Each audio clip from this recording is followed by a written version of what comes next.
അപ്പോൾ ശ്രീപാർവതി ദുർഗാദേവി ക്ഷേത്രം പുലവൺ ഭരണിക്കാവിലുള്ള വിശേഷങ്ങളാണ് നമ്മൾ ഇന്ന് പങ്കുവെക്കാൻ പോകുന്നത്. ഇവിടുത്തെ ഒരു പ്രത്യേകത എന്ന് വെച്ച് കഴിഞ്ഞാൽ ഊണിന് ഏകദേശം 11 കൂട്ടം പായസം ഉണ്ട് എന്നാണ് അറിഞ്ഞത്.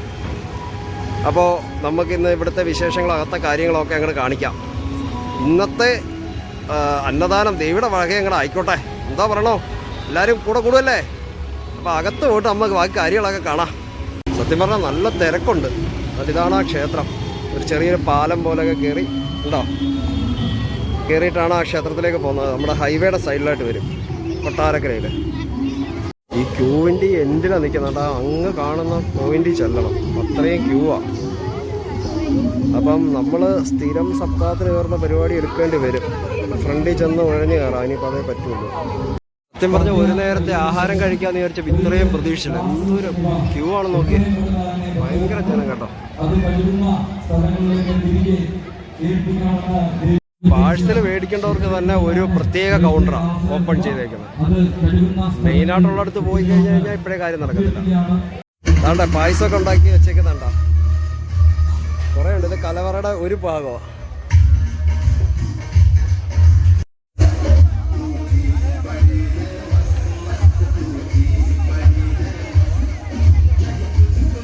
ഇനിയിപ്പോൾ അവസാന തടവെടുക്കുക. കാര്യമെന്ന് വെച്ച് കഴിഞ്ഞാലേ ക്യൂ നിന്ന് കയറുമെന്ന് വെച്ച് കഴിഞ്ഞാൽ നടക്കുന്ന കാര്യമല്ല.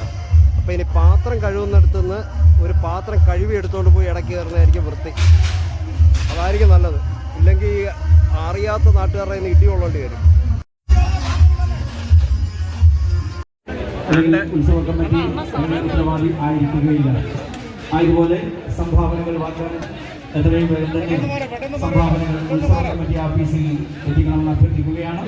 നാളെ തിരുവുത്സവം സമാപിക്കുകയാണ്. തിരുവുത്സവത്തിന്റെ സമാപനത്തോട്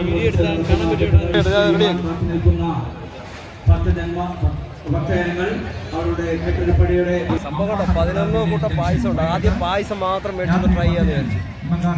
ഓരോന്നിൻ്റെ ടേസ്റ്റ് നോക്കണം, ഇതെങ്ങനെയുണ്ടോ നോക്കിയിട്ട് പറയാം. പിന്നെ ഒരു അമ്പലത്തിൻ്റെ സെക്രട്ടറി ആയിട്ട് ഞാൻ എനിക്ക് ക്യൂരിക്കോ തോന്നുന്നുണ്ടോ, നമ്മളോട് വരുന്നില്ല. ഉത്സവ സദ്യയുടെ വഴിപാടായി സമർപ്പിക്കുന്നത് വെങ്കലത്ത് പൗരസമിതിയാണ്.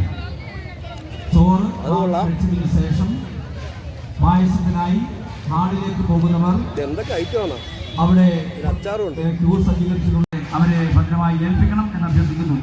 കിടിലോ ഐറ്റം എന്ന് വെച്ചാൽ ഈ മാമ്പഴത്തിൻ്റെ പായസം ഒരു രക്ഷയില്ല കേട്ടോ, ഒരു രക്ഷയില്ലെന്ന് പറഞ്ഞതിനെ കൊണ്ട് എൻ്റെ പൊന്നടിയ ഒരു രക്ഷയില്ല ടേസ്റ്റ്. പിന്നെ അച്ചാർ തൊട്ട് ടച്ചിങ്ങിന് കൊള്ളാം.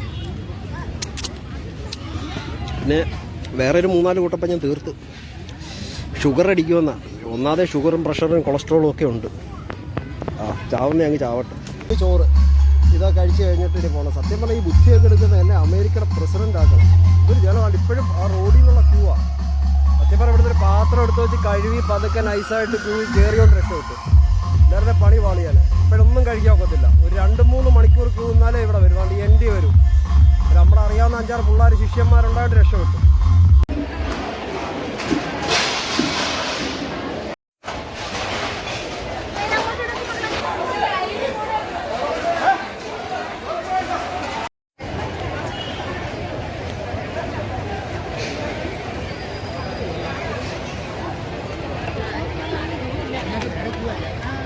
സത്യം പറഞ്ഞു കഴിഞ്ഞാൽ വല്ലപ്പോഴും വന്ന് ഇതുപോലൊക്കെ ഒരു ഊണ് കഴിക്കണം.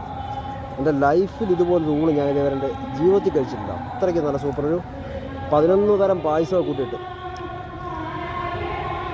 ഒരു രക്ഷയില്ല. നല്ല അടിപൊളി ഊണ്, പറയാതിരിക്കാൻ വേണ്ടല്ലോ.